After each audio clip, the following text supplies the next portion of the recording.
Exercise 20-28, Journalize direct materials, direct labor, manufacturing overhead, process costing. So Diogo Company had the following transactions in October. So we can review the transactions here, or they pop up here above each journal entry, so we can close out of this. So we have to prepare the journal entries for Diogo Company. Record debits first, then credits. Exclude explanations from any journal entries. So what I've gone ahead and done down here is created a slide where it's showing the process for this Diogo Company. So they're going to have raw materials to start, and the raw materials are going to go from the raw materials inventory account, which is an asset, to the work in process for the mixing department. The company has two departments, so it's a mixing department and a packaging department for the work in process. So that is a mixing department followed by a packaging department. So whatever their product is, it gets mixed and then it gets packaged. And then once it's done, it gets sent to the finished goods inventory where it awaits sale. So in this first transaction, it says purchase raw materials on account for $50,000. So we are getting raw materials in exchange for a sale on accounts payable. So that means our raw materials, our asset, is going to be a debit here because we are increasing the raw materials. So that's going to be raw materials inventory going up by $50,000. And then our accounts payable, there's going to be a credit to that, and that is also going up. So we owe now $50,000 in exchange for this asset, this raw materials inventory. So again, raw materials inventory and asset is getting increased with the debit on the left, and then our accounts payable is a liability, and liabilities increase again with a credit on the right. And that's why we are doing it that way. So let's go ahead and check answer. Well done. Okay. So now for the second part here, we have used materials in production, $25,000 in the mixing department, $10,000 in the packaging department, and $1,000 in indirect materials. Prepare a single compound journal entry. So some of the material is going to go down.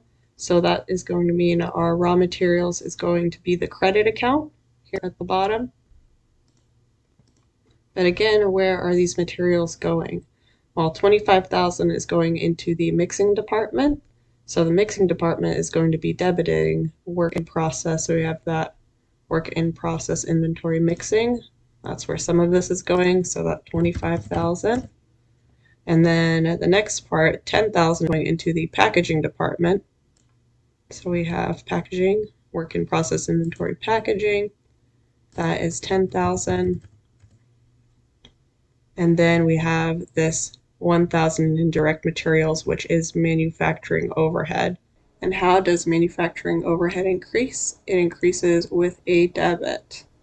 And we'll input that there for $1,000. And then we need to balance the transaction. So we need to add the $25,000 plus $10,000 plus $1,000.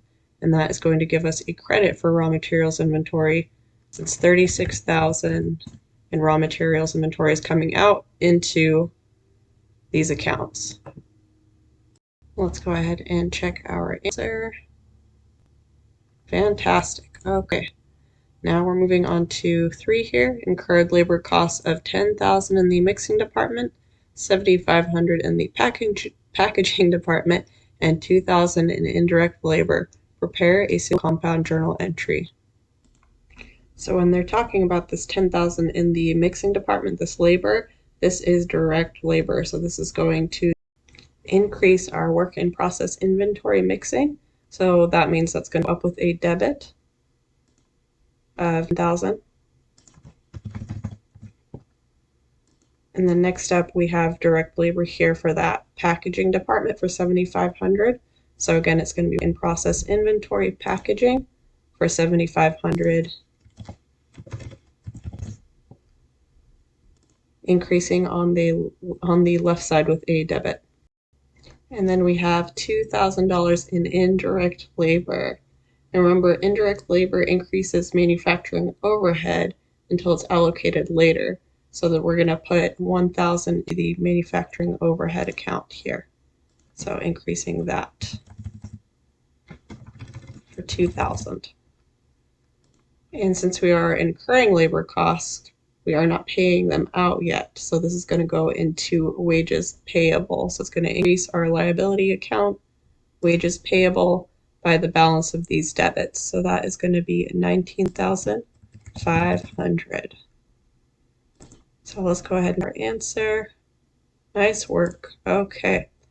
So now for 4, we have incurred manufacturing overhead costs of 7,000 in machinery depreciation, paid 2,500 for rent, and 1,750 for utilities. Prepare a single compound journal entry. So again, they've given us a clue here, incurred manufacturing overhead costs. So all of this is going to be lumped into the manufacturing overhead. So we'll start that with our debit account since we are increasing manufacturing overhead. And we're going to add the 7,000 plus 2,500 plus 1,750 for a total of 11,250. And now we need our credits.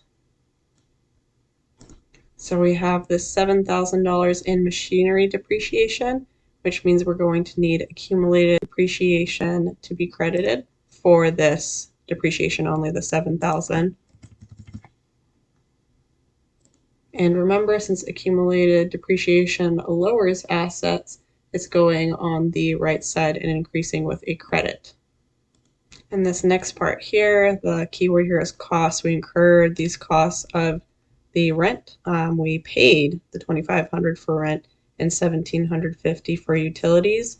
So that is being paid. So a clue there, we're going to be using the cash account. We are decreasing cash for a total of this 2,500 plus 1,750.